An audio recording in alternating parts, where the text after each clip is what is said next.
What I want to do now is introduce a young brother who's a member of the New African Independence Movement, a former head of the Los Angeles chapter of the International Committee to Free Geronimo Jaga, and an all-around great brother, Brother Jabulani Nnamdi. Jabulani Nnamdi. Let's give it up for him.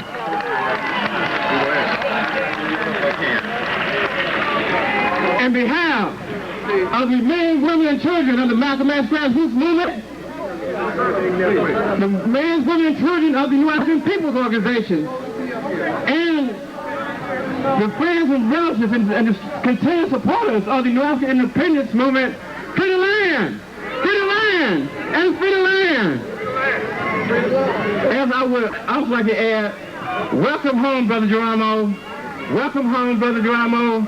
Welcome home.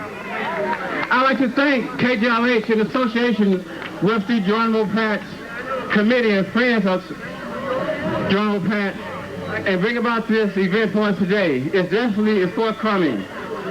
When Brother Geronimo was released, I began to reflect on sisters and brothers who came before me, who I'd like to take a brief moment and pay respect to them.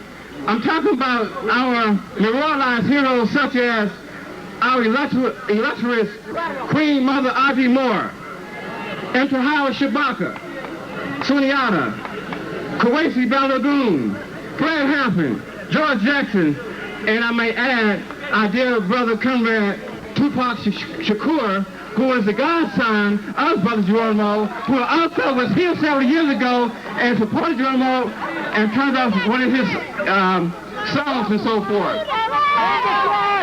Also, I'd like to recognize political prisoners and prisoners of war who are still incarcerated today, that we should continue to struggle in their behalf. People such as Mumia Abu-Jamal, Dr. Mutulu Shakur, Sekou Odinga, Suna Ali Okoli, Brother Richard Mufuni Lake, and Brother Abdul Majid, just to name a few of them.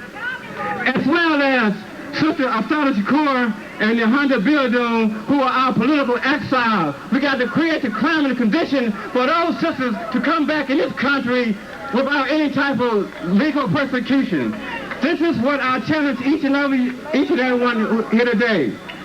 Also, I'd like to recognize and thank those forerunner organizations, such organizations like the 1970 Anti-American Bicentennial Committee, the Los Angeles chapters of the African People's Organization, the Provisional Government of the Republic of New Africa, the Malcolm X Grassroots Movement, as well as the New African People's Organization.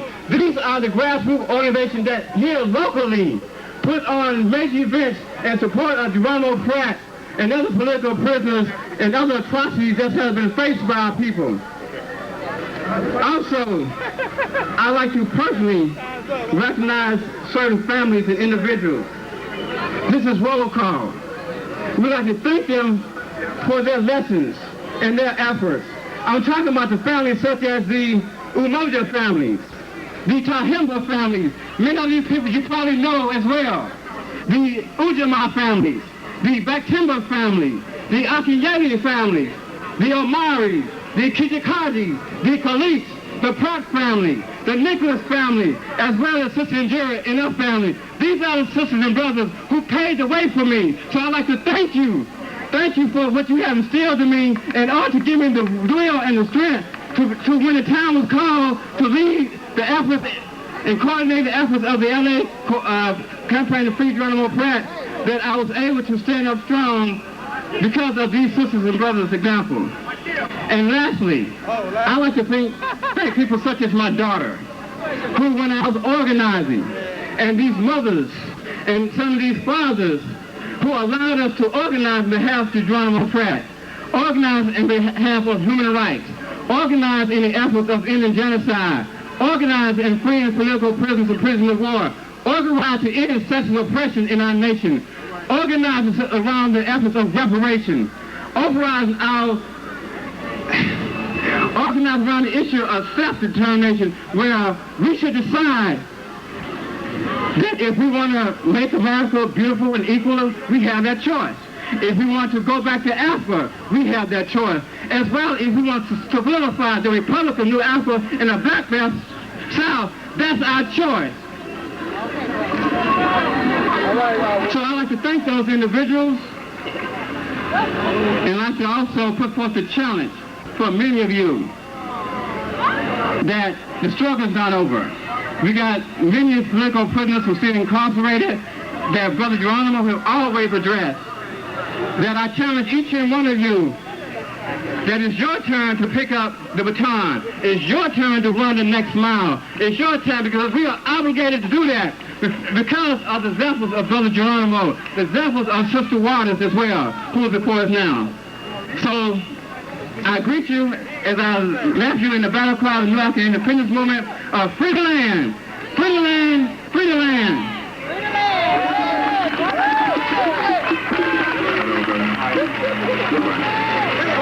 Now, you know what? I know y'all can do better than that. Come on. This brother's been working hard. Say it with me. Free the land.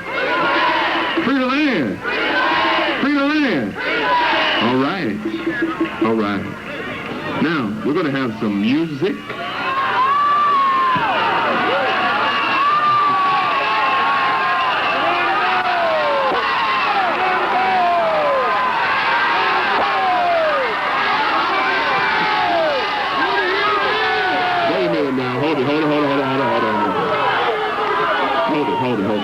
Come on. Listen. Everybody, please listen.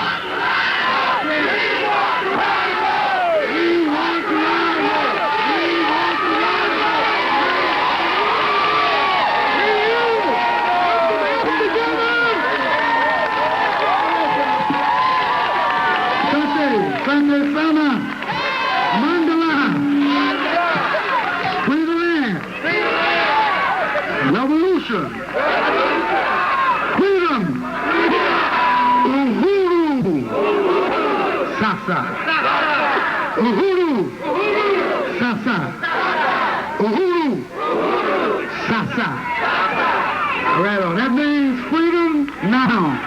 Uhuru is freedom, sasa is now. So when you hear us say uhuru, sasa, we're saying freedom now. I just want to say asante. Y'all sit on down, Africans. You know we all come on. Sit down and relax.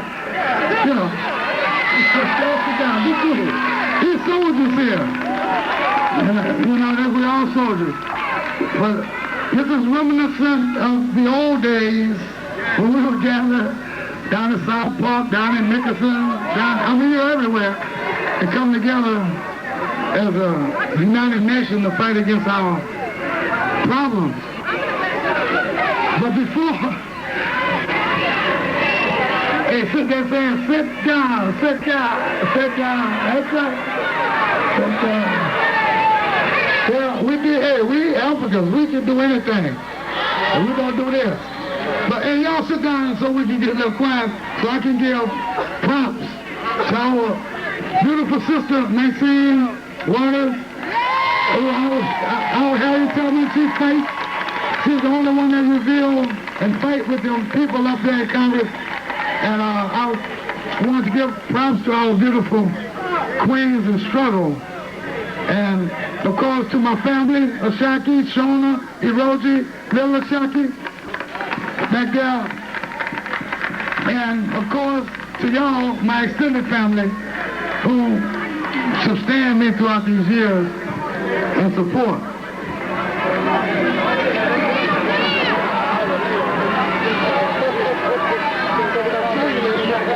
Y'all, hey, I ain't had too much sleep. Y'all don't want me to get funky like I used to now. Y'all, I've been out of the penitentiary a little over a month and a half, and I'm trying to adapt to y'all way of living. It's a lot different. 27 years is a lot of difference. So I'm trying to be nice or something. But y'all be cool, you know. I can't even hear nothing. Y'all know I'm not used to speaking. Most of y'all who saw me back then, saw me on the streets patrolling these police, trying to have shootouts, trying to bring home a message that we ain't bullshitting, that we ready to die for what we believe in. But now we come out here and y'all trying to make us speak out, man. I look at y'all, I see him in Folsom. He was in Quentin with me 15 years ago. He was on death row with me. He was in Solidarity with me. Damn, that's a damn shame. But I love y'all, and I want to holler at everybody. Every first chance I get, because we got some ideas.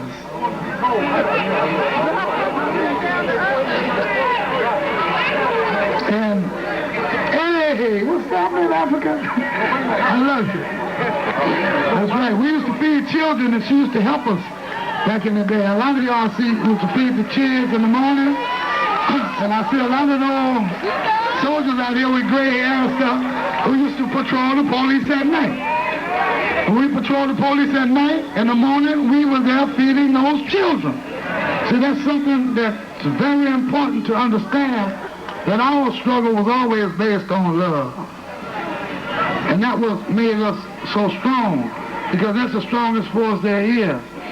We were so in love with our young children that we were willing to take bullets for them, that we were willing to die for them. We did so much, we would tell the police, don't do this, don't that. We died, we went to prison. But the people tell me now, say, Geronimo, they say, while we were keeping the police off our children, we were spoiling them. And said, look at them now, they're spoiled. They don't respect the elders, they don't respect the women, they don't respect each other. They're listening to the police. And I ain't seen everybody showing proof that the shit is coming from the CIA, yet you're still doing it. What the hell is going on? So while we were giving our lives, protecting the children, feeding y'all, going without eating and stuff, we didn't realize we were spoiling y'all ass. So when y'all came in the pen, you get discipline. And that's what we need now. We need discipline. We need youngsters to understand that real war ain't no joke. You can talk about all of the bull drives you hear on TV, on the rap records, but y'all know Tupac, y'all knew my heart, and y'all know he lived it, he died it. And a lot of people be talking that bullshit, and we don't want to hear it because we got to be serious about putting together the kind of forces that is going to require to get us to liberate our nation. We have to liberate our nation. Snoop Doggy Dogg. But I know, what are y'all talking about? Oh, yeah, bring the flag up here. Don't move the flag. That's what we fight for. That's the color. But y'all show us some special. All right, y'all all right now over there? Look, I've been to D.C., I've been to Philly, I've been to New York, I've been to Atlanta, I've been to New Orleans, I ain't been to Dallas yet, I ain't been to Houston yet. Each of these cities where we had Black Panthers, they're just like this. Just like this. Everyone is so receptive, not so much to Geronimo, because we don't deal with personalities. Everyone is so receptive to the principle of revolution right now. So what do we do about that?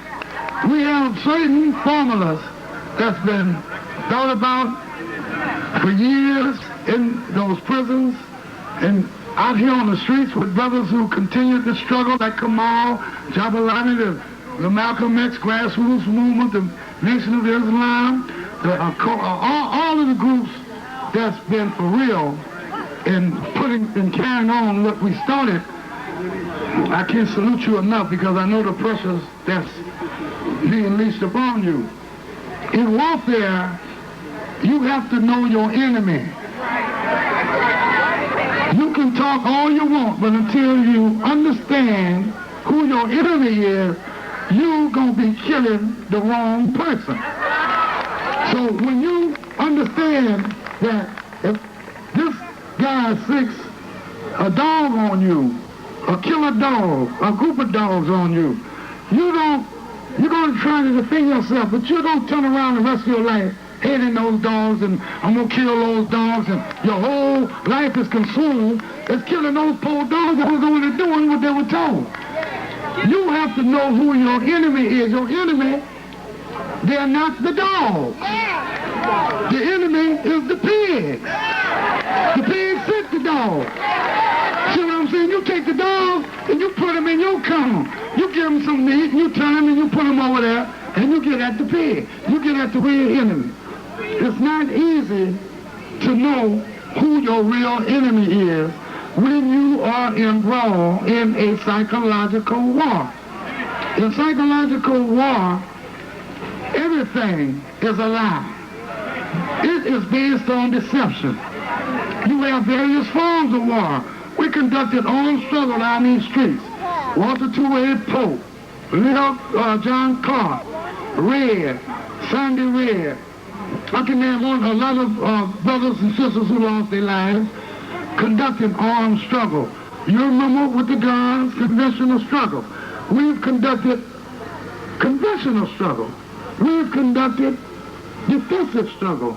We've conducted all sorts of struggle in understanding who the real enemy is and how he's coming at you. Right now, and for decades, the enemy has been defeating us through psychological warfare. He's been tricking you. He's been making you hate each other. He's been making you turn on your brothers, on your mamas, on your own family. He's been doing it through the media. He's been doing it through music. He's been doing it through all sorts of avenues that you have to get hip to and understanding what the real enemy is. And a lot of times it's not easy, because when you're looking at television or a movie and you don't see something that's there, it's like trying to understand the wisdom of the one-hand clap. If you somebody put on the screen, go snitch, and you're looking at a video, a music video, you don't see go snitch. But those subliminal suggestions are being embedded in your mind, and next thing you know, you're going to tell on somebody. You see what I'm saying? I'm just talking about psychological warfare, understanding your enemy.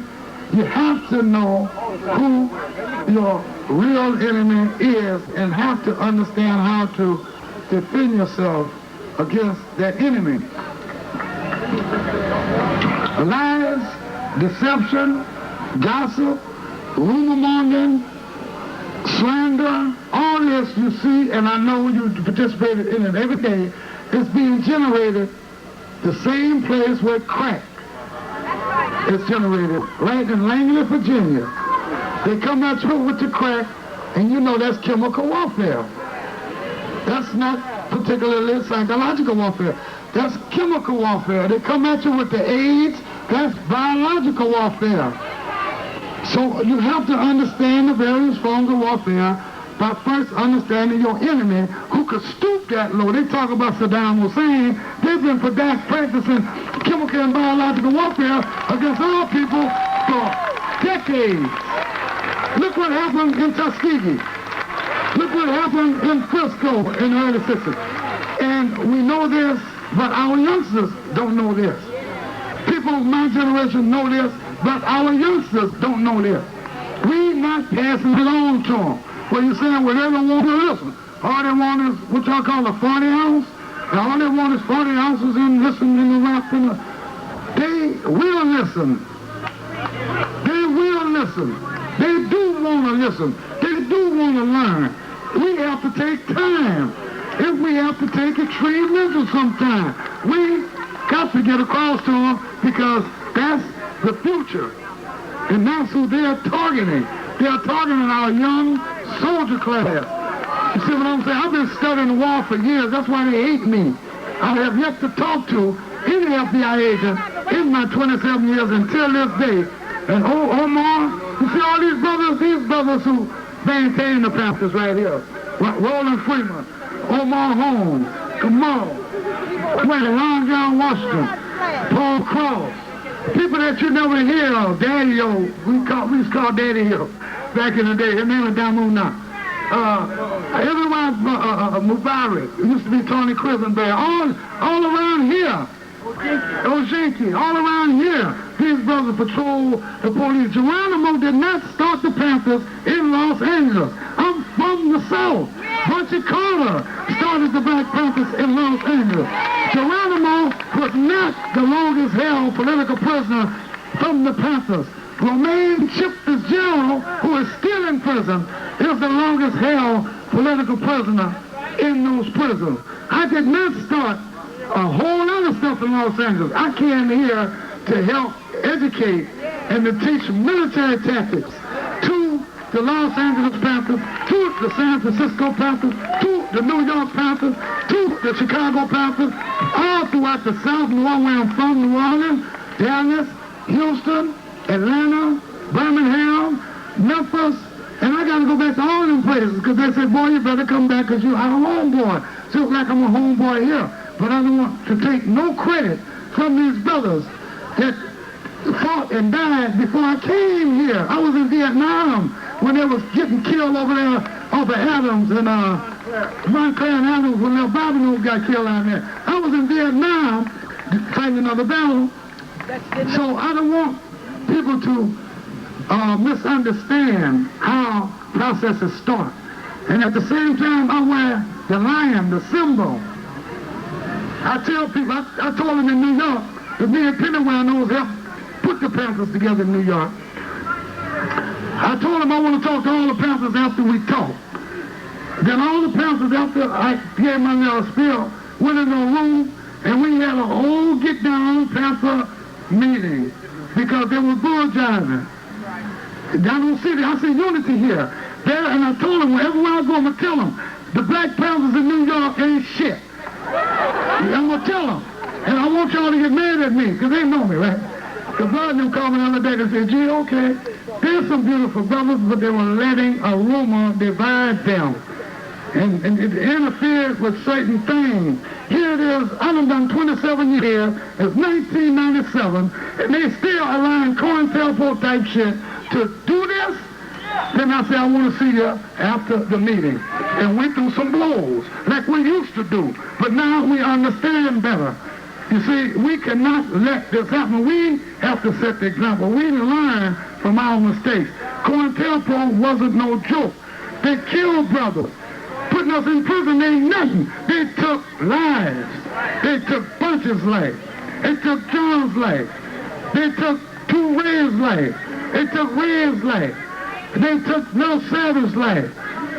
Huey's life. They took Bobby's life. My boy Fred Hampton. I said to Ray, I just said to him, well, I just left Bob West wants to try to do something. And I could name him and name and name and name. They made us tell our sister Asana, well, we can get you out of the prison, but we have to get you out the country for a while, sister, because they're going to try. We have to decriminalize all that so Asana, Nahanda, and all those beautiful sisters could come back, not as criminals, but as heroes. Asana is a hero. Nahanda is a hero. And they got them talking about their fugitives from justice. How we going to do this? People say, how we going to do this? I tell you in prison, if that Bow Wow over there, people who done time, the youngsters said, what was the solution? And I tell them like I tell you everywhere, we got to let the legal process, not within the confines of a foreign government, the United States, who were the descendants of our former slave masters. We're not in them. They're not our presidents, our Supreme Courts. That's bullshit. That's being imposed on us. So our solution is to organize our nation. It's the same message that Marcus Garvey gave our people in the early centuries. It's the same message that Malik El-Shabazz carried on, and we are still carrying on today. And it's a shame that we haven't done it yet. We thought we were going to enter the next millennium as a free nation. We have upwards to 50 million people, which would rank us maybe the ninth most populous nation in the world. We have over now $600 billion a year. I said billion going to our nation every year, which would rank us as, I think, the 5th richest nation in the world. We have the doctors. We have the professors. We have the technicians. We have everything. And we still don't call ourselves a nation. That's a damn shame. And I can't tell no gang member to respect you when you turn around and bow down to the same son of a bitches that put our ancestors into slavery and call them our leaders. I'm sorry. I mean, no disrespect to our elders and our sisters when I use those extreme words. I just want to drive home the point that after 27 years, how in the hell we ain't free? How in the hell we ain't got our own institution? We ain't got our own schools. We ain't got our own nation, our own doctors. If y'all want drugs, I tell them in the pen. Y'all want to sell some drugs? I said, what I'm going to do, when we liberate, I'm going to give y'all the pharmaceutical companies. Y'all can make all the drugs y'all want. And you own the drug. You control the drug. And then they'll say, well, Geronimo, you gonna support them? I said, yeah. I said, because I know them brothers ain't going to put them drugs on their children. They gonna see those drugs as being medicinal, just like our ancestors did, as something from the spirit, as something healing, like Imhotep tried to teach us thousands and thousands of years ago. We're going to turn that around, and the brother on the street and the sister on the street selling that shit, we're going to put them in top of our pharmaceutical companies. So we all know more about it anyway. So here you're in charge of the medicine. And I'll bet you any amount of money. I haven't tried it before. I tried it in prison. You can't find a more dedicated leader in that area that will make sure that none of our people become addicted to those elements, because they know they come up the hard way. Don't put them in jail. Don't put them in jail. Don't put nobody in jail. Get out in the fucking jail. We shouldn't have no jail. We shouldn't have no alien, pale-faced dogs putting our people in no prison. We have our own problem. And we got to continue that spirit, the spirit of the old Panther, the spirit of the old Simba, the spirit of revolution and liberation. And a lot of people might say, I don't do a lot of talking. I back what I say up. You see what I'm saying? But y'all want to hear me, and I'm trying to convey and let myself be a backbone to bank shot some of the stuff that the brothers told me in the pen. Dr. Mutulu Shakur, Sekou Odenga, Sundiata Akali, Brother Bashir, Nicky Laborde. Yeah, I'm talking about black liberation army soldiers who, when they were busted, told the pig, I am a soldier, this is my name, my week, and my serial number, and that's all you get. And they're still in prison today. They did everything that was required of them by the Geneva Accords.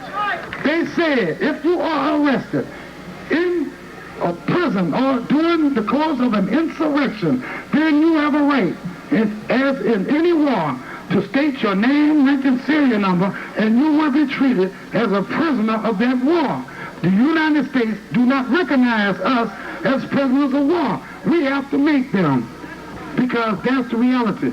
We are at war, and every time a soldier stands up to defend you in that war, and if something happens to him, if he's attacked, he's supposed to be attacked. He's expendable. He cannot cry. He cannot get in that county jail and contact Maxine Waters and say, hey, I did this for you, now do this for me.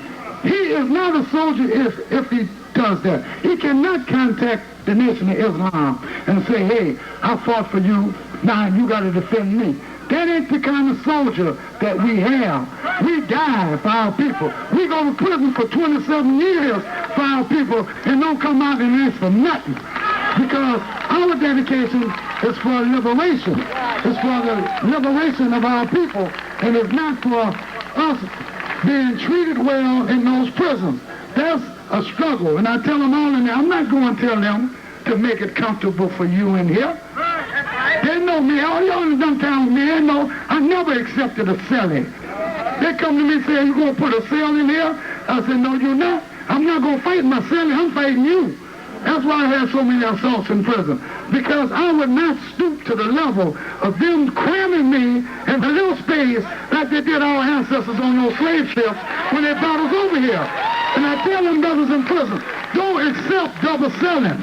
Because if you tell me, Brother Geronimo, we love you for what you've done, then you turn around and you accept a cellie, then you're telling me by your actions you don't love me. Because you're making room for the master to put more people in prison when you accept double selling.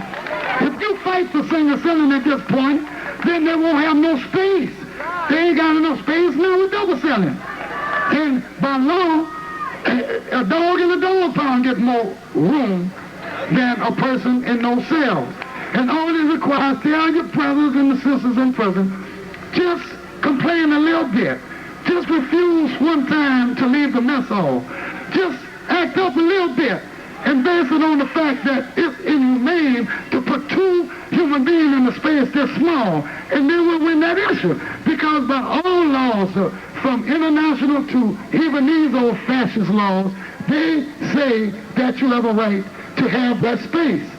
That's what makes such a big difference, because courts will rule in your favor. I never had a cellie in 27 years because I fought for that. Well, at first I didn't have no charge. They had me in a hole for the first 8 years. But then when I got out, they tried that. And I said, oh, no. And on the pass through, the cell would come. I said, but no. You might think that's a trivial issue, but just think with the money that they're pouring in this genocidal plot to put us in prison, what would happen if every brother in those prisons refused to have a cellie in the space that small? Because I tell them, I said, bro, I don't down anybody, but I don't relate to homosexuality. And to me, a grown man ain't supposed to be that close to another grown man. I'm going to say something funny about you. And they know me, I see y'all out there, y'all laughing. And I told y'all that 5-6 years ago. But y'all turn around when this cell, except your little city, y'all in there blue-bopping, smelling each other's farts, can't sleep at night, listening to that snoring. Then you won't come to me, then you won't fight your cellie. Y'all know what I'm talking about. Everybody want to fight their cellie, because anybody you that close to gonna get on your nerves. So I tell you from the start, don't even accept your cellie.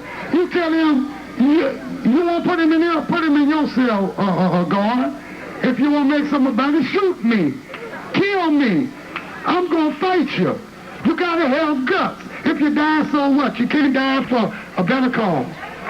It might seem like a trivial issue, but in the inner workings of those prisons, there's so much going on. I know a lot of y'all know. But like I tell them, prisons is only but a small part of our overall struggle for liberation. We can't supersede that over more important issues of crack in our community, of disrespect to our elders. We used to be able to walk down these streets, old folks 60, 70 years old at night, safely. You let anybody mess with them. If we couldn't get to them first, the Muslim would have got them. If the Muslim would have got them, some of the us people would have got them. If us wouldn't have got them, APP would have got them. We loved our people, and that's the difference. They made y'all hate each other. We went through hell coming from Louisiana when everybody was known as colored and Negro. His name was Stokely Carmichael back then, Kwame Ture, Ralph Brown, Brother Jamal, and so many others, Kathleen. All of us struggled so hard to make y'all understand that we are no longer Negroes, we are no longer colored, but that we were black. Then they call it the Black Power Movement. Now, this is 1997, and we grow. We mature. And throughout those years, some of the greatest minds among us has resolved that we have to cease calling ourselves by an adjective, black. A nation has to call itself by a noun, okay? And we have to get away from the shame or the fear of being called Africans. We are Africans. And we have to be proud of the fact that we are Africans. Sure, we got native blood. We got some of every blood in the world. But everything began in Africa, So why not? We've been all these years doing things from an Eurocentric viewpoint. Why not try the wheel? Afrocentric, where life really began, where everything really evolved from. So we are Africans, and we call ourselves New Africans to distinguish from the Mama Land. So this is the new term in identifying our nation. And Imari Obadele of the Republic of New Africa, Chuck William Mungo, and Dr. Matulu were very instrumental in bringing this realization about and getting us to understand ourselves. Because just like we have to understand our enemy, we have to also understand ourselves. So that self-identification is very important, and it goes into our historical personality that's based on our Africanity. It's not based on any Europeanness other than this intrusion by slavery.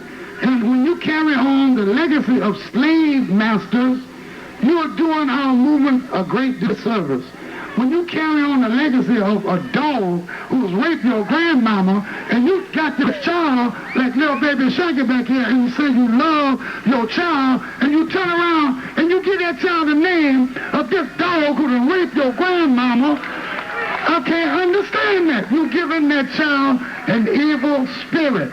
That's what our ancestors taught us. The power of the no-no, the power of the word.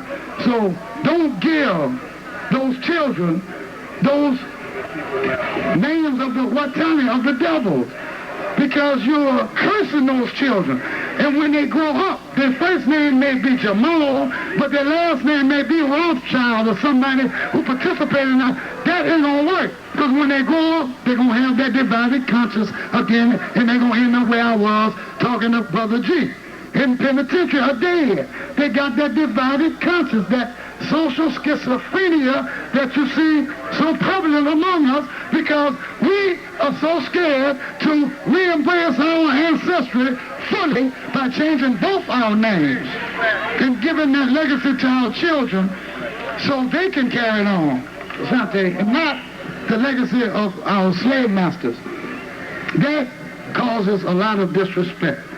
And from what most of the youngsters would tell me, when they said that their parents or parent, whatever they had, did take time with them, that they were giving them stuff that didn't make sense.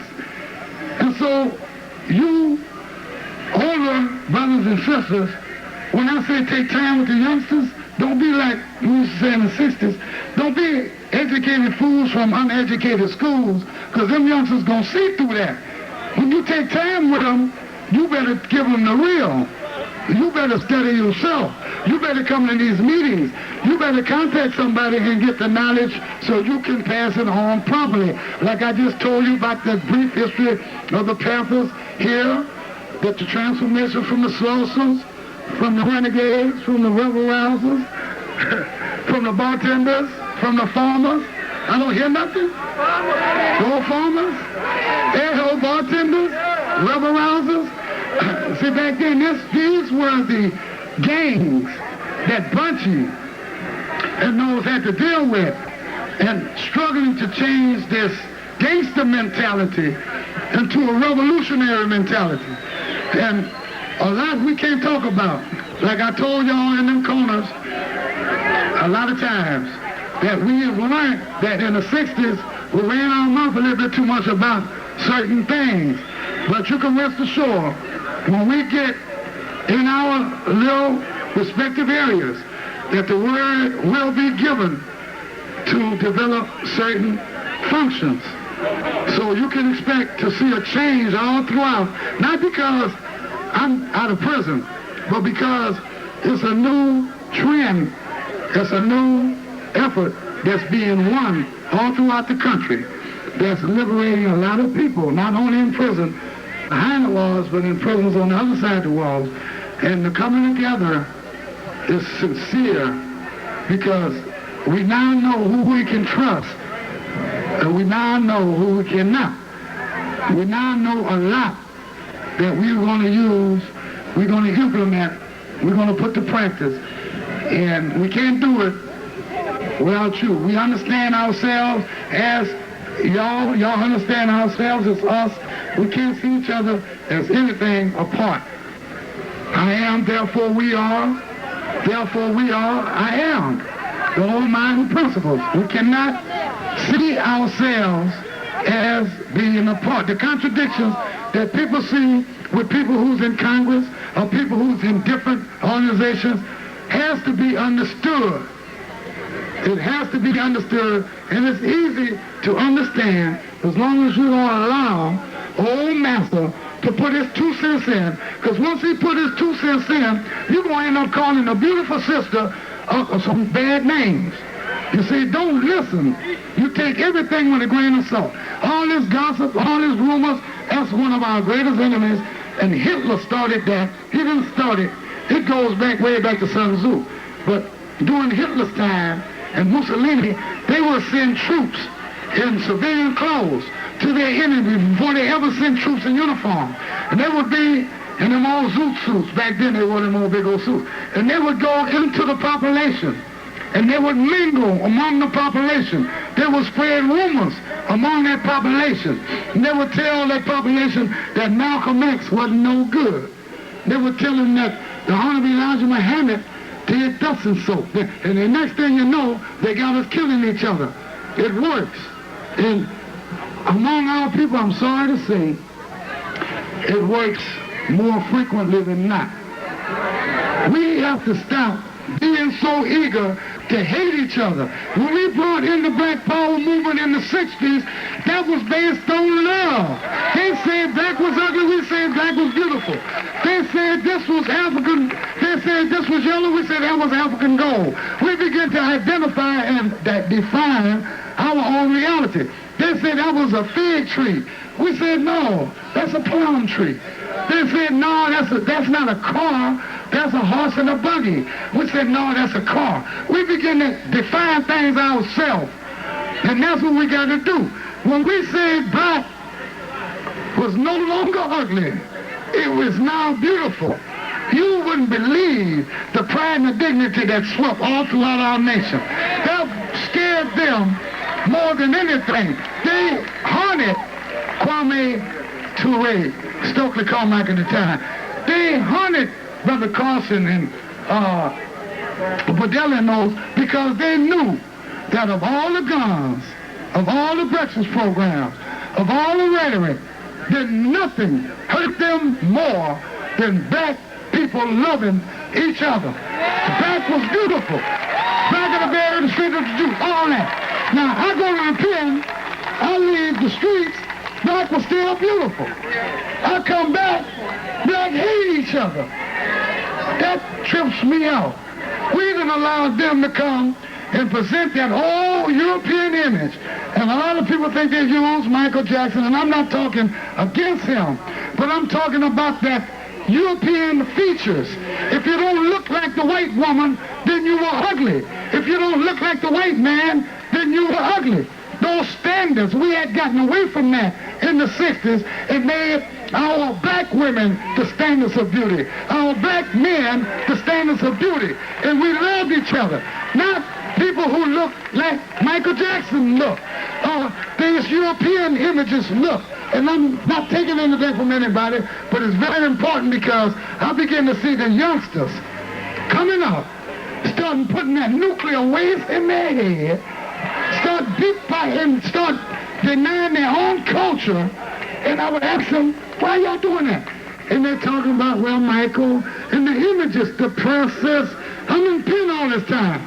So I'm learning this later, and I'm telling y'all, those images are very detrimental. They spend big money to raise those images up over good entertainers, over for real entertainers that's rooted in the community, like the white prophets and brothers who can give you the message, because they want you to love them.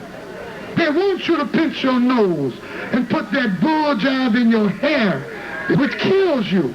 They want you to hate yourself. When I left the streets in the 60s, you could ask anybody, we loved each other, sure we had problems. But we struggled to resolve those problems. Our main contradiction was with them. I'll come back now, our contradiction is among ourselves. Because a brother And we didn't know L.A. to be this sect, the 8-trace sect, the Rolling 60 sect. We didn't know it like that. They had to teach me in prison what this meant, and it hurt me every time they told me. But I had to listen because I didn't know. And I told them youngsters, y'all got to teach me. Don't teach me wrong, no, but y'all got to teach me because I don't know. I've been away a long time. But we didn't sector. We didn't bifurcate. We didn't cut each other off.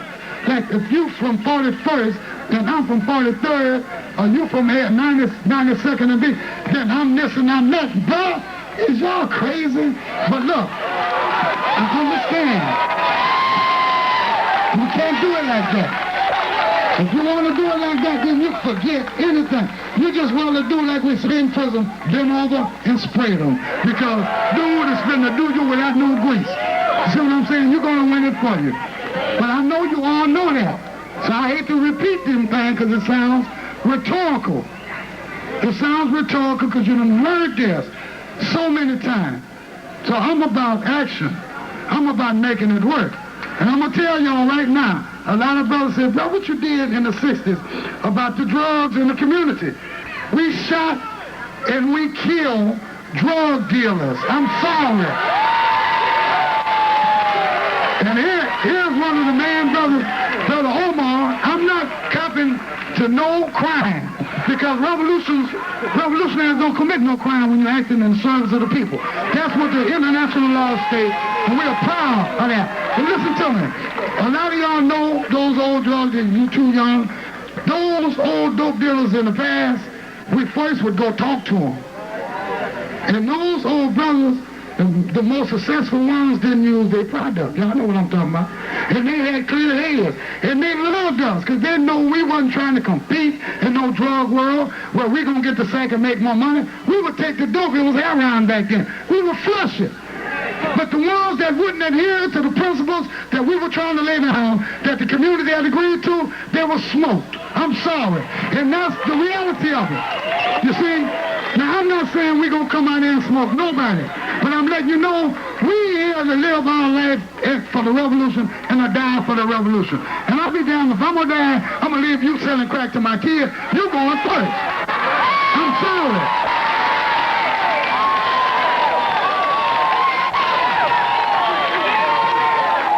Y'all know where dope comes from. And I can't say enough about the courageousness of this beautiful sister Mike City for confronting the CIA. I mean, when we saw that in prison, we know when Freeway Rick did that, we know what's going on. Because in the penitentiary, we've been trying to tell people for years. But bourgeois people get a little money, they done got a little something over our struggle, and they on the hill somewhere, they don't want to listen. We've been trying to tell them for years, from Clinton, from Folsom, from Death Row. We know what's going on out here. Y'all better listen. But they don't want to listen. But now, you're forced to listen because it's affecting your family, your brothers, your sisters. Now you got to do something. And we're trying to tell you right now, we got a program that ain't got no problems and no contradictions with now black organization that's struggling. We don't have no contradictions with nobody. Everybody is our brothers and our sisters who are fighting in this movement.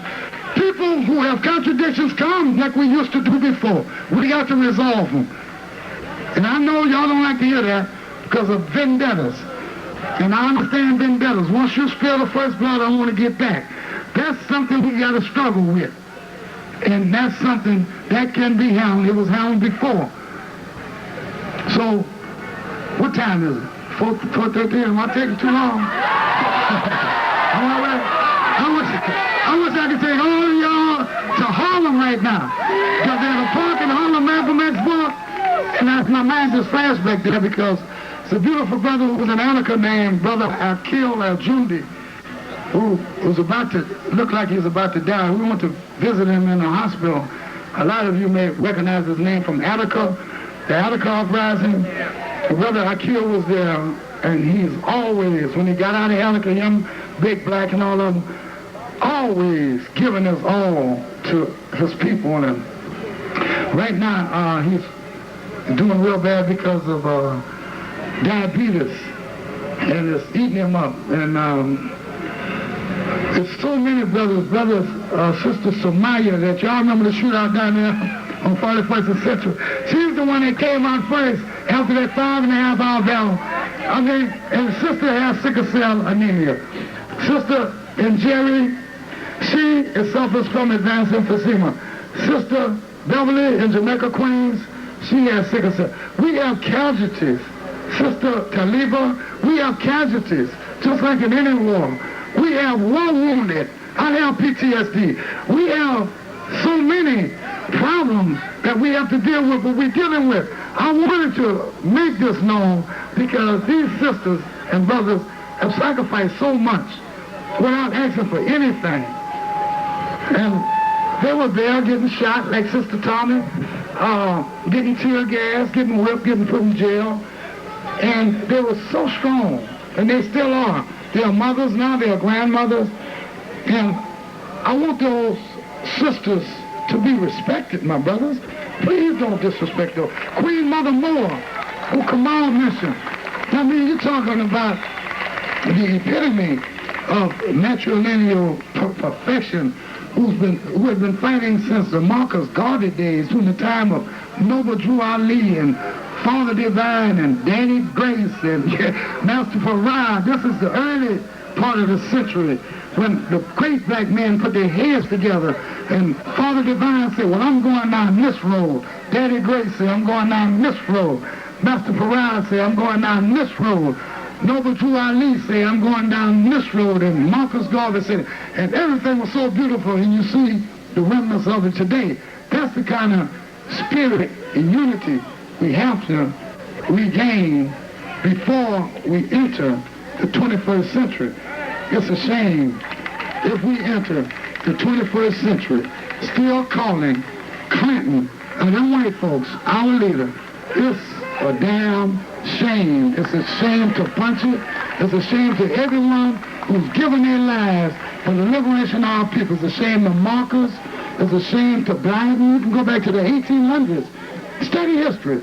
We've been struggling to call our own shots ever since the so-called Emancipation Proclamation, when our dear Frederick Douglass decided in his old age to befriend a Caucasian woman, and I'm not putting him down.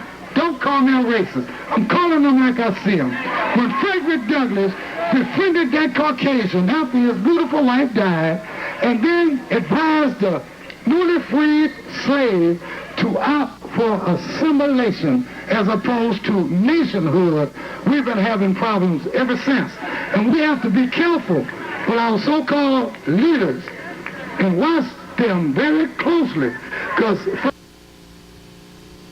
we cannot deal with personalities. We got to deal with principles. We don't want no movie stars leading our revolution. We want principles leading our revolution. We don't want nobody living in no penthouses like Huey Newton did when he got out, walking around like Superfly, driving in long limousines, spending the people's money.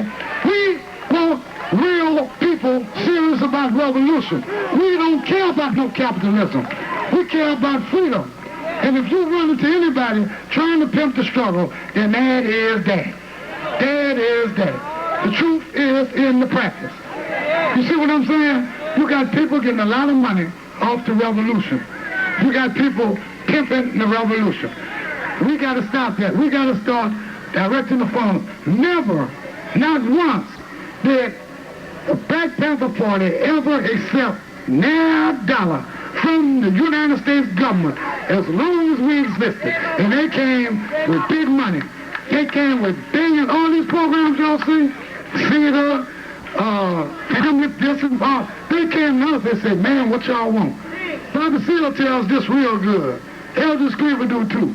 And they would tell them, get your ass out of our office. We ain't got nothing to talk about. And it was offering billions of dollars. People say, man, y'all crazy. Y'all can get the money, y'all can work them. Hard and fast policy. Till this day, I have yet to talk to an FBI agent. Till this day, I have to talk to any one of them police. We stand steadfast to our principles. We ain't got nothing to talk about. I'm busy talking to my nation. Quit bothering me. Y'all want me to solve your problem? That's your problem. We got a black nation that's upwards to 50 million strong that we got to pay attention to. It's called brain drain. Soon we get a little knowledge, they want to give us some job in the corporate. It's brain drain. I got to stay with my people. We got to liberate our nation, and we got to stop letting these white folks buy us off with a few trinkets and a few little houses up on a hill with the picket fence. I feel better around the street. Give me on Central. Put me on in Watts on 130. That's where I feel. Down there in Inglewood. You know what I'm saying? Leave me with my people. Y'all know I did the time, and I go back. But we got to stop. I was so hurt they brought me down there a couple of years ago.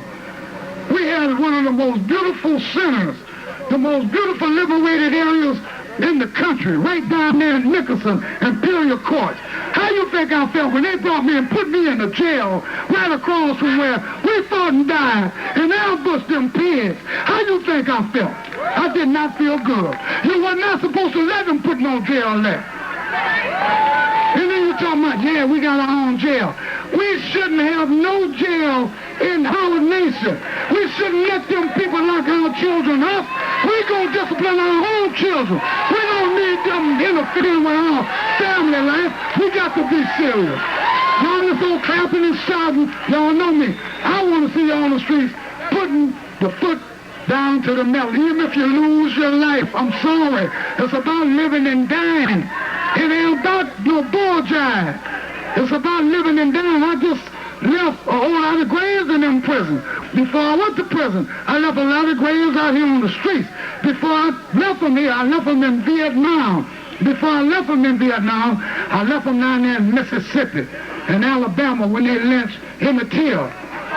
When they shot our homeboy Boo-Boo Rush. We attacked them police. We attacked the Klan with guns. Martin Luther King didn't come through there with that nonviolence stuff. We told him, bro, we love you, but we don't need you. And he understood. He left, and we carried our guns. We fought, we died. That's how I grew up in the struggle. And that's how I would die. For the liberation of my people. And I see a lot of y'all out there who have the same principles. I ain't talking to y'all, because I know what y'all gonna do. Y'all prove them, try it and test it. I'm talking to the ones out there that got these limousines in their mind, these palaces, this self-aggrandizement, what I could get for myself when people are sacrificing right now that they're in prison 27, 28, 30 years.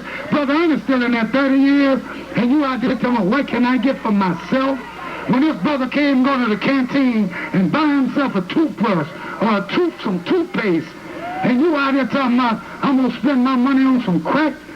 And I'm telling y'all, we got to start taking it serious, because serious measures are being enacted. I can't go too much in detail about that, but I can let you know, you give us that vote, we will deliver not only your nation, but we will give you your reparations. Because once the vote comes back, and when I say vote, I ain't talking about voting inside their context.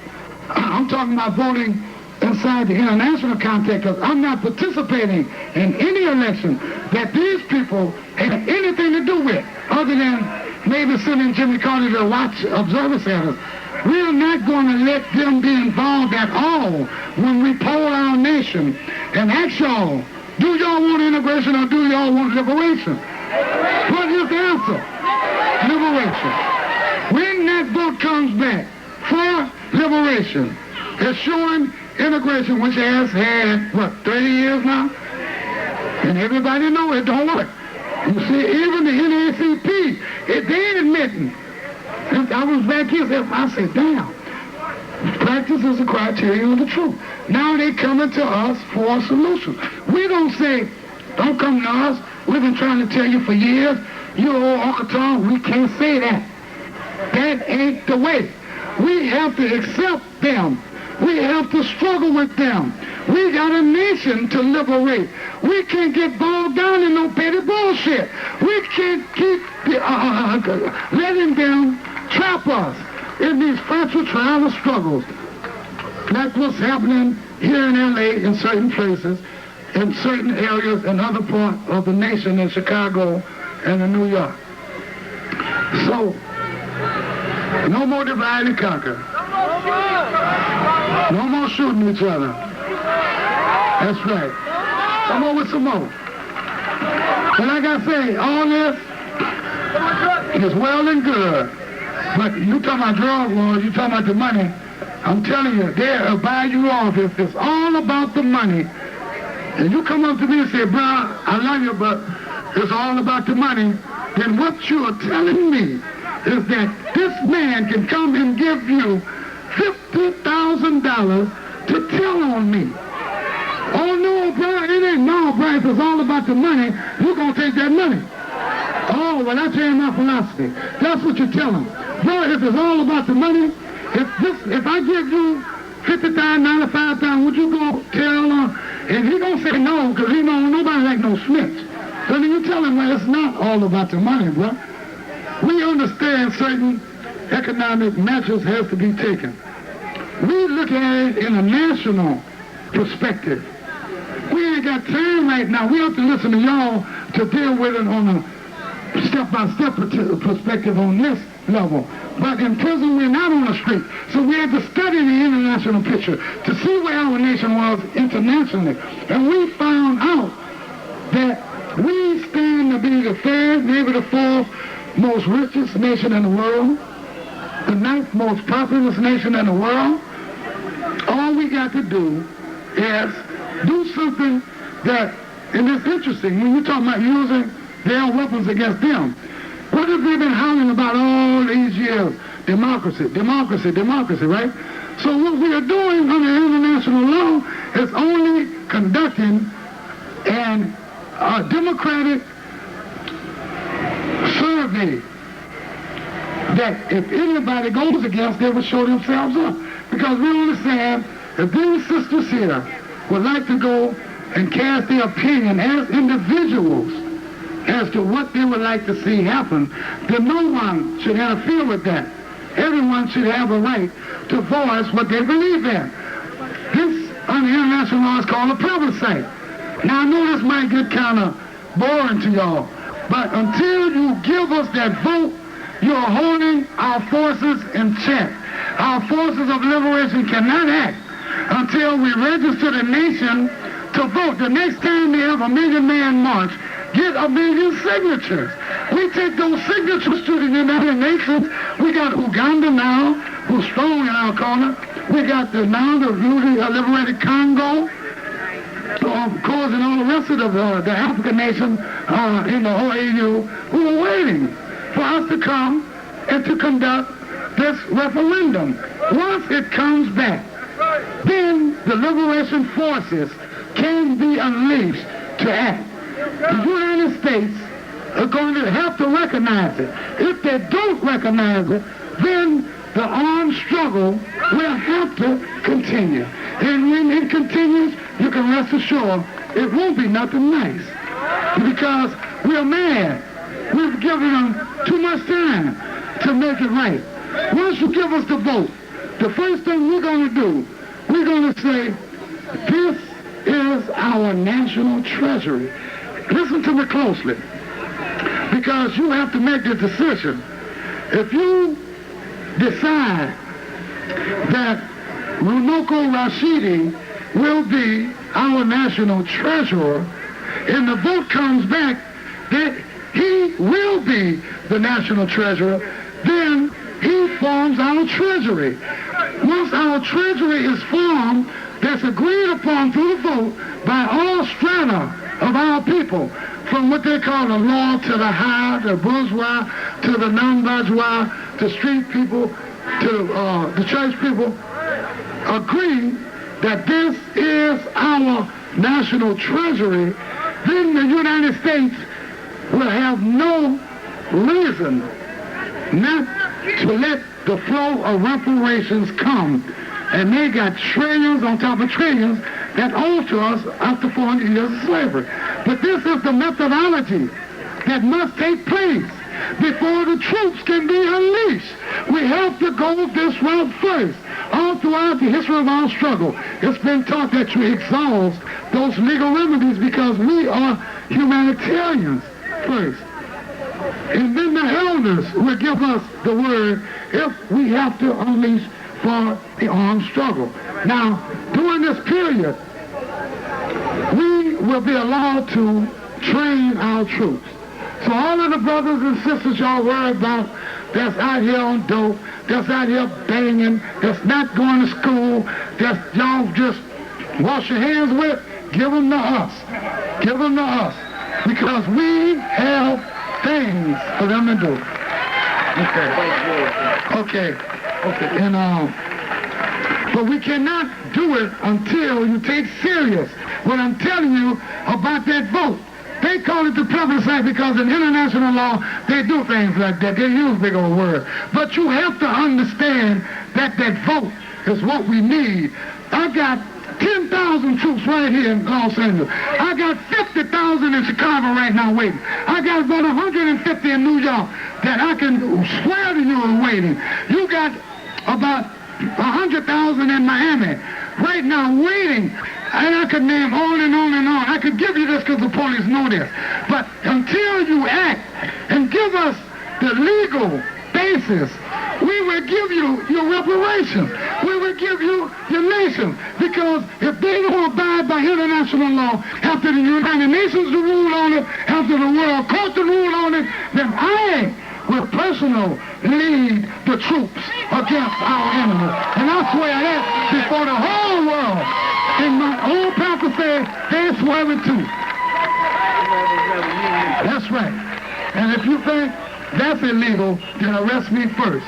Because we have a right to fight for our liberty. And the soldiers will fight and we will die until this new African nation is given what's rightfully ours. How much you think they owe us after 400 years of free damn labor? And they around there talking about, yeah, we rich.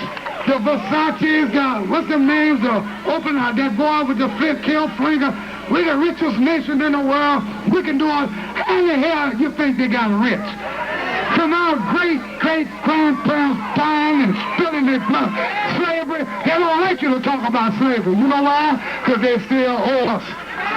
But they're not going to give us nothing as long as we divide it. Because I'm going to pay you when this guy comes and says, man, I got to pay him. And she's saying I got to pay her. And then they're not going to pay us like that. We got to get ourselves together. Vote in our national treasury. And we tell them, let the money go through here. We don't agree that the money going to go through here. If they don't let the money go through here, we're going to lose forces that they've never seen before. And we're going to wreak havoc. They're going to give us what's ours. With that money from those reparations that our dead and heroic ancestors struggle so that we may have, we're going to use to fund this great nation of ours. We got the money. The money is right before our eyes. It's just a matter of organizing so it could be handed over. I've talked to a lot of white racists. I've talked to a lot of militias. They love us because they know how we believe and that we believe in national autonomy. We don't care about overthrowing their government. Right. Leave us alone. We got business to take care of. Quit trying to mess with me. I'm trying to deal with my brothers and sisters. Here you got these Julio Butlers, these Judases among me, spreading rumors, flaming us, putting us in jail, when all I was trying to do was not be with you, but just be with my own people. And look at them. See, that's our helicopter. That's our helicopter. All that is ours. But we just have to organize the apparatus so it could be passed to us. It's not going to be given to us if the Sons of Watts want it, the Us organization want it, the Muslims want it, the Christians want it, and they're not organized. Who you think going to try to pay a debt to a divided house? Once we come together and agree right here is going to be our treasury. I start names because I try to show you how easy these things are to accomplish. If you require if you put forth a little effort and defeat what you call, and what you heard me talking about before, that fear of freedom. Because a lot of y'all here clapping, you turn around, somebody gives you freedom, you'll turn right back and go right back on the plantation. Say, Master, what I'm going to do? See what I'm saying? That's the fear of freedom. You have to conquer that fear of being, not having the confidence, the national confidence to run your own nation. I can't say it enough. Marcus Mosiah Garvey was teaching the same stuff in the early 1900s. Now we're about to enter a new millennium, and here I am running my country-ass mouth trying to get this across to you. It's a damn shame. Malik Elisha Biles told y'all about that nuclear waste, that toxic waste in the 50s. And here it is, we're in the millennium, and I'm up here, got to tell y'all the same thing about that, what y'all call Jerry Curl stuff. All that toxic waste in your head. You got to wake up, and you got to study. We have to liberate the nation. National liberation is the answer to our problems. Once that vote comes back, if they vote for Daddy Grace to be our prime minister, then this army is going to fight to support and to protect Daddy Grace. That's why I'm telling y'all, you better take this vote serious, because when it comes, it's going to be supported. So don't be putting, no, I ain't got to say that because I know who, I ain't got to tell y'all to vote. Okay, and I want to thank, people got to go, people getting old, we're getting old, but I want to thank Ned Oldham, I want to thank everybody. Who's over there?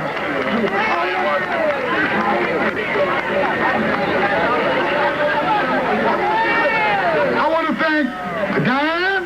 I mean, they helped me so they saved my life in prison when they put me in those holes. They went to Sacramento, and they saved us, and they're still struggling for us. We got to support our brothers and sisters that's fighting within that system, that's helping us survive in those prisons to fight another day. Well, I want y'all to say a few words. I've been running my mouth. We both want to join Geronimo in saying we must unite, educate our children, keep drugs out of our community, and learn the peace that was given to us by God, and that is peace with each other. Sharpen our community. Support these business people out here. Marla Gibbs is losing her building because we don't support it. And that's the first thing we can do, is start supporting each other, get our children under control, keep them in school, and unite. That way we'll have peace, and I will be there for you as long as I have breath. God bless. You know, the nation is going to have to act like a nation. And so I tell you that when the Reds and Blues and the Bloods and the Crips, when they hear that message, they can't do anything else but sign on. They know who I am. Please, please. The fact of the matter is that I'm so pleased to see the old people. I'm pleased to see the young people come together to welcome Geronimo Pratt home. This community, our community, obviously needs Geronimo Pratt now more than ever. Thank you very much. Okay, we have some people here who want to make special presentations to Geronimo. Those of you who are leaving, please be careful as you go. There are a lot of cops around here who are here because they hope they can get a chance to beat up some black people and put them in jail today. Don't give them the opportunity.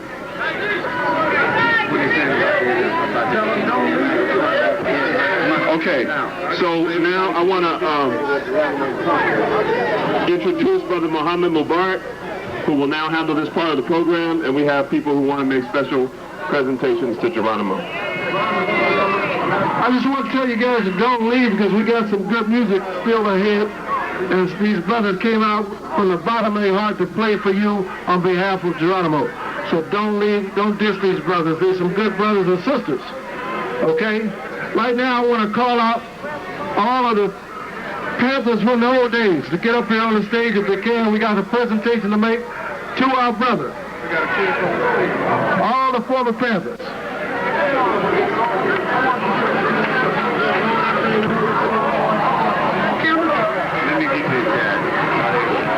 Omar and Taliba and everybody, Paul Cross, Wayne Farr, whoever you are, get up here on the stage. Bernard Smith. These are freedom fighters.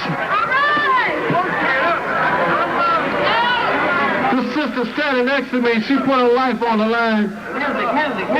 In December of 1969, and this brother right here in the beige shirt. There was a shootout on 41st and Central between 11 Black Panthers and 500 police. And it lasted 5 hours. And nobody got killed. And they had the courage and the fortitude to stay up in there and fight it out. And y'all need to salute these brothers and sisters. I ran into a brother the other day, he said the Black Panther Party, they wasn't nothing, they didn't do nothing right. Well, over 50 Panthers that I know of lost their life in the fight for the freedom of liberation of black people in America. They must have did something right. Anyway, all these brothers and sisters you see up here, we joined together in unity today, but we never stopped this unity.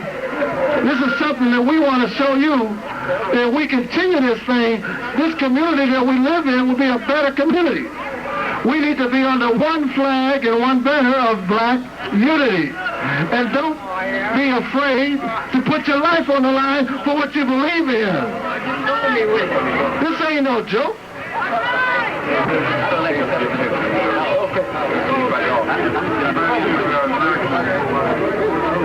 Don't forget we have the geronimo jaga. Come on. We have the song on cassette.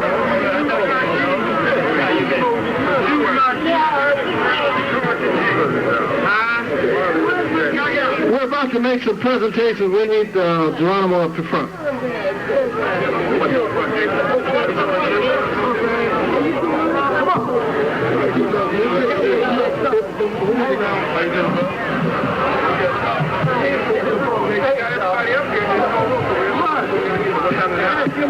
See these old, look at them, all great grandfathers and stuff. But there, them soldiers here, y'all looking at soldiers. You know what I'm saying? And they, a lot of pressure. War ain't no joke. Y'all know it, because we're in constant state of war. What y'all finna do?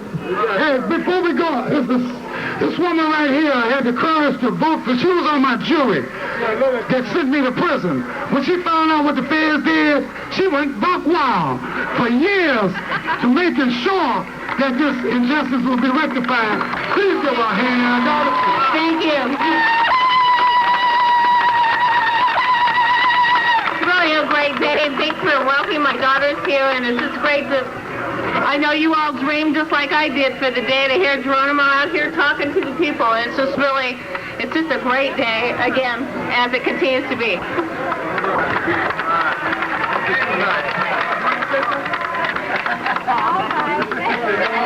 What do you want me to do?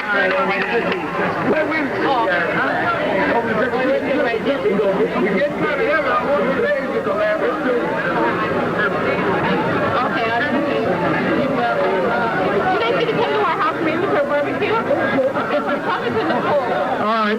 I want to thank you, everybody, for coming out, first of all. I want to thank you for supporting KJLH as well. Because when we decided to do this, we wanted to put it on that everybody could enjoy Geronimo. Not special interest groups, but everybody. And that's why we did this. Before we make our presentation, Prentice Luster from the Valley of the Kings does a presentation for Geronimo. Howdy. Remember I called you on the phone? Oh, he's back in there. Oh, man. Protest, my brothers and sisters. Before I make this presentation to Brother Geronimo Pratt, let me say this, that our ancestors' presence is here. What you have to understand is take the mental slavery out of your mind and know that when our ancestors came over, they were kings and queens. That the last 1997, we ruled the earth and the world. And that our sisters are the goddesses of the earth. And I here represents the belly of the king as well as my queen. Come out and see us, and you will see your ancestors. This presentation that I'm making to Brother Geronimo. Right here. This presentation that I'm making to Brother Geronimo is very deep, because if this system was around when he went before the so-called judges and the white folk system, he wouldn't have spent a minute in jail. That what you have to know, that within each and every one of you, there's 250,000, hear me now, 250,000 years of story inside of you. It's never been his story, it's always been her story. That's why this is the Mother Earth. That's why we say Mama, because we come from there, you see. So always know that our ancestors are strong, that you all are descendants of king and queens. And Brother Geronimo, this right here, this is the real justice system. It was weighed by a feather and a heart. The feather of my eye, the righteousness, truthfulness, the heart of the conscious. You see? Because at that time, our ancestors believed that man didn't have to judge you. You judge yourself, because we always knew it was a God. Don't let them fool you. Don't let them fool you. We've been around too long, you know? Let me get on, because I get to talking and feeling good. When I'm in there, it's just like when I'm at the Valley of the Kings, I feel it.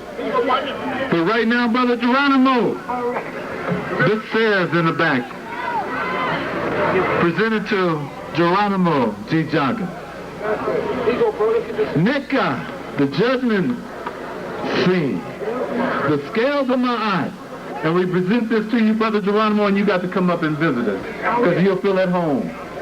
And brothers and sisters know that our ancestors are present in you. And Brother Geronimo, when you get your place, put this up first, and you don't have to worry about a thing. Thank you. Next we have Najee Ali from Project Islamic Hope. Assalamu alaikum! All power to the people! On behalf of Project Islamic Hope, the Muslim community, Imam Muhammad Muhammad, it's a great honor and privilege to give Brother Geronimo the book that we follow, the book of 1 billion Muslims all over the world. It's the Holy Quran. So on behalf of Project Islamic Hope, the Muslim community, we welcome our brother home. We love you. All power to the people. And assalamu alaikum. Free the land. Thank you.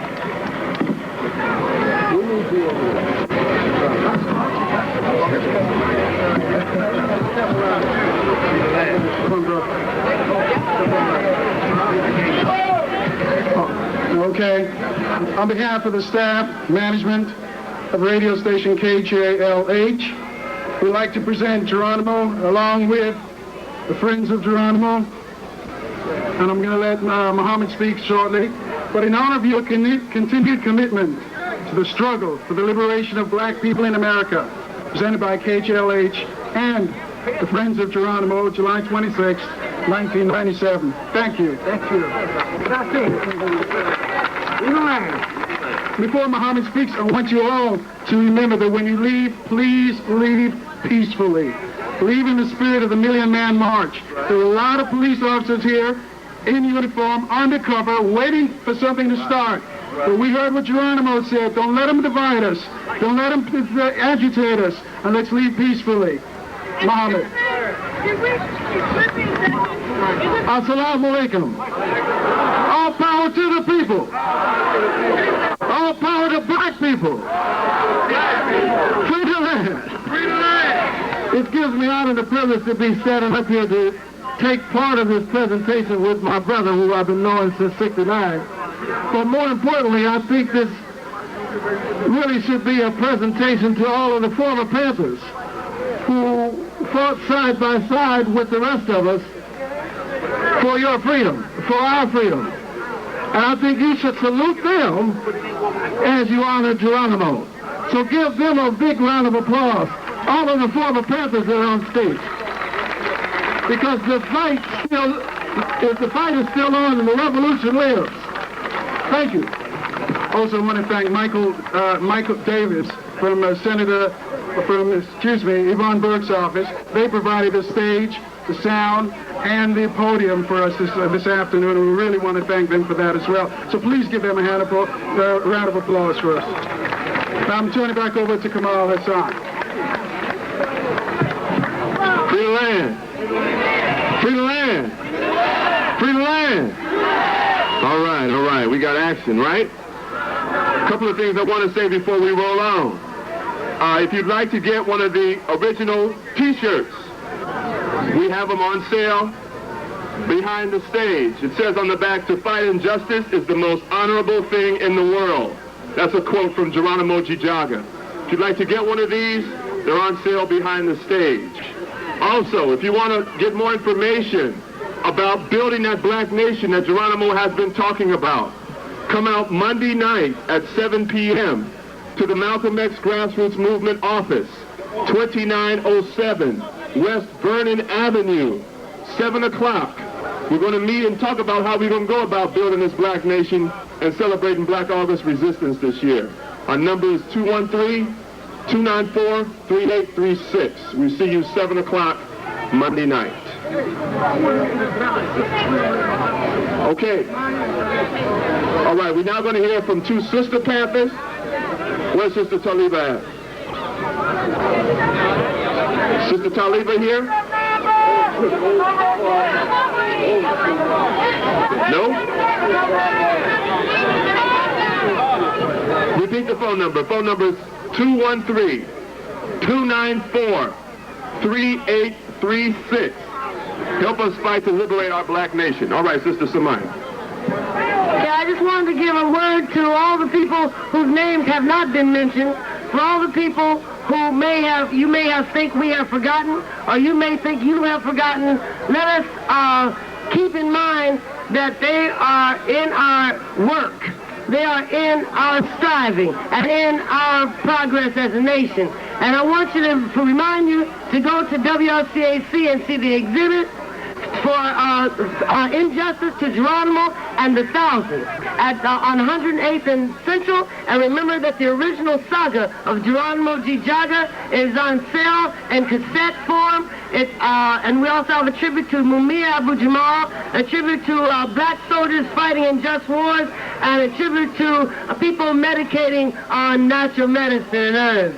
Okay, it's called Jaga. So please get our cassettes so we can keep political prisoners a household name in our hearts and in our homes and bring them home. Thank you. Sister Taliba?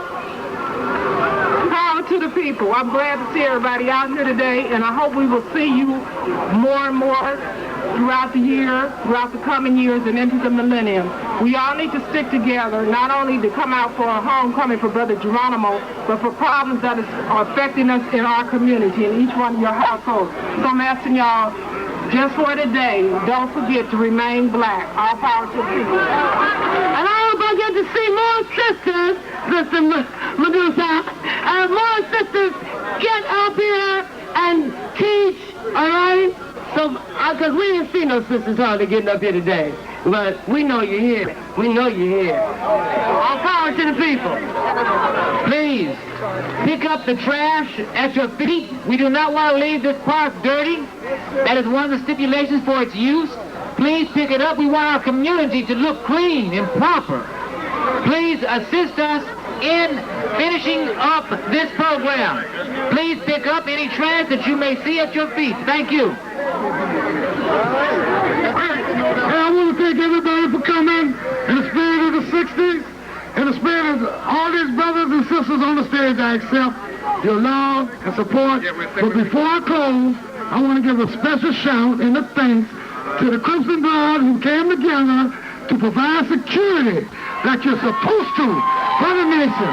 And I want to say thank you from the bottom of my heart to the Crimson Bloods who supported us. All right, Pilgrim, I see you, boy. So y'all be good. We have no problem because we're African people.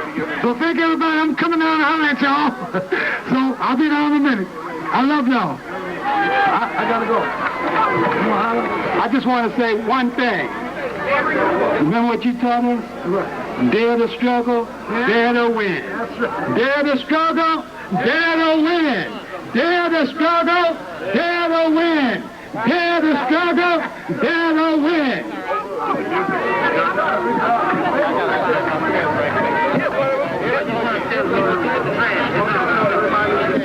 Please pick up your trash at your feet. We want to leave the park clean. We do not want to have a dirty park. We want our community to look clean and proper. Thank you. All right, brothers and sisters, as you go, as I said before, go peacefully. You know them crackers are out there and them wannabe crackers are out there. And they want to take somebody to jail tonight. Also, there is a video available of this event. Ralph Cole has made a video.